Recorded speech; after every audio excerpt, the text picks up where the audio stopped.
Chapter 3: The Heart of the Spruce. There is a specific kind of silence that only exists in the deep woods of New Hampshire during a December freeze. It isn't the absence of sound, it's the presence of something waiting. The snow acts as a natural acoustic foam, swallowing the crunch of your boots and the rhythm of your breath until you feel like you're walking through a vacuum. My girlfriend, Tristan, and I were victims of our own nostalgia. It was our first Christmas in our new apartment, and we wanted the authentic experience. We wanted a tree that hadn't been wrapped in plastic or sitting in a lot for 3 weeks. We wanted something wild. "Are you sure we're allowed to be out here?" Tristan asked, her voice muffled by a thick wool scarf. She looked back at my Ford Ranger, which was now just a dark smudge against the blinding white of the trailhead. "It's public land, Tristan. Relax," I said, though the sun was already a bruised purple sliver on the horizon. "We just find the clearing, take the tree, and we're back in time for cocoa." We hiked for 40 minutes, moving deeper into a valley where the pines grew so thick they blocked out the remaining light. The air was getting sharper, the kind of cold that makes the hair inside your nose freeze and your lungs ache with every inhale. Finally, we found it. A perfect 7-foot spruce standing alone in a natural clearing. It was symmetrical, lush, and dusted with fresh powder. It looked like something out of a fairy tale. I swung the axe. Thwack! The sound was violent. It shattered the silence of the valley, echoing off the surrounding ridges like a gunshot. I felt a strange pang of guilt, as if I were breaking a truce with the forest.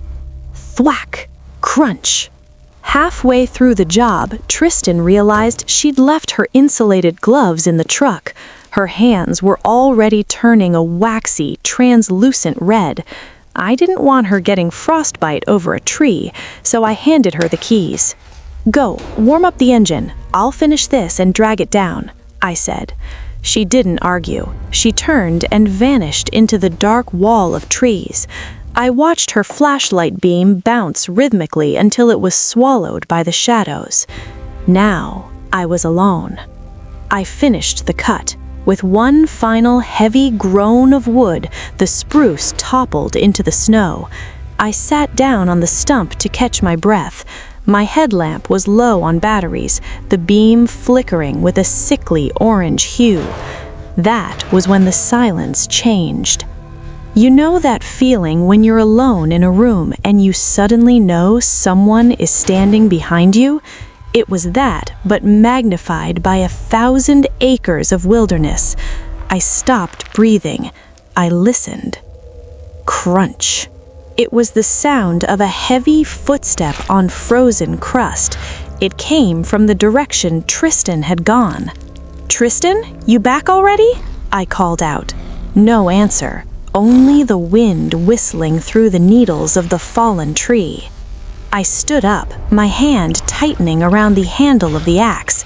I swept my headlamp across the tree line. The light hit the trunks, creating long, dancing shadows that looked like grasping arms. "Tristan, this isn't funny," I yelled. Then I heard it, a low, guttural humming.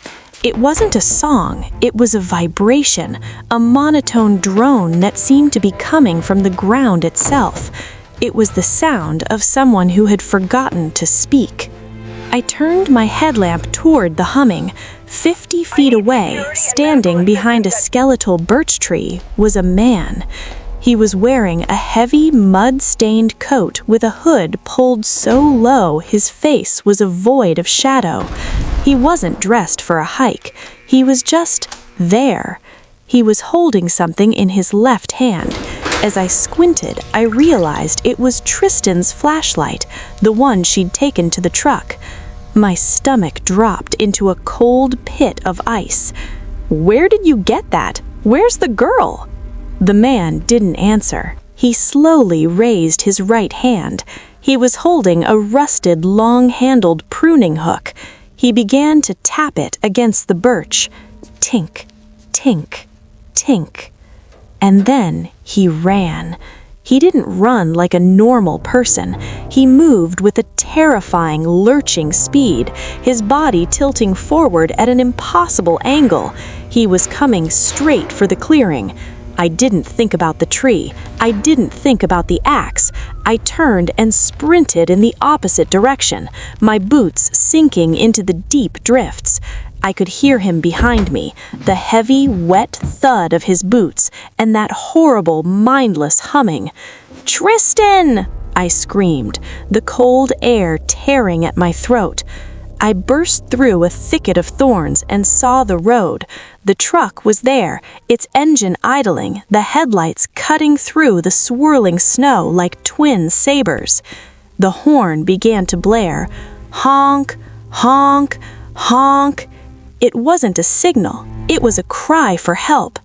I reached the driver's side and ripped the door open. Tristan was huddled in the passenger footwell, her hands over her ears, sobbing. "Drive! Elias, drive!" I threw the truck into gear and floored it.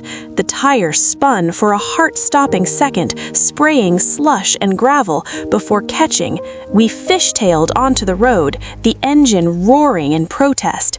As we pulled away, the headlights swept across the spot where we had just been parked. The man was standing there. He was holding the spruce tree I had cut down. He had it slung over his shoulder as if it weighed nothing at all. But he wasn't looking at the tree. He was staring directly into the rearview mirror, watching us retreat.